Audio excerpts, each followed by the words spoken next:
Welcome to this edition of Heat Pump Minute.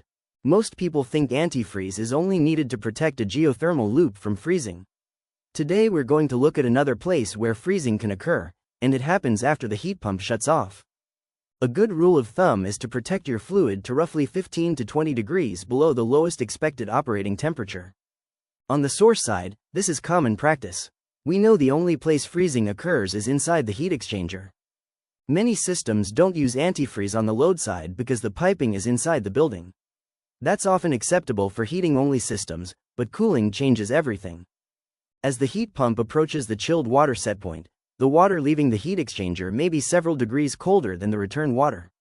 At the same time, the refrigerant inside the evaporator is even colder. When the chilled water system is satisfied, the heat pump shuts off. But the refrigerant inside the heat exchanger is still much colder than the water.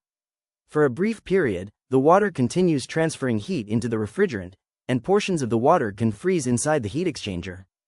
Traditional coaxial heat exchangers were remarkably tolerant of occasional freeze-thaw events. Modern brazed plate heat exchangers are more compact and efficient, but they cannot tolerate the expansion that occurs when water freezes. Many modern variable-speed heat pumps include an unloading sequence before shutdown. The compressor ramps down while the load-side circulator continues operating, allowing refrigerant pressures and heat exchanger temperatures to equalize. This greatly reduces the potential for freeze damage. Antifreeze isn't just about protecting the ground loop, it's about protecting every heat exchanger where freezing can occur. As heat pump technology continues to evolve, our design practices need to evolve with it. I'm Jeff Lawrence, and this has been another Heat Pump Minute.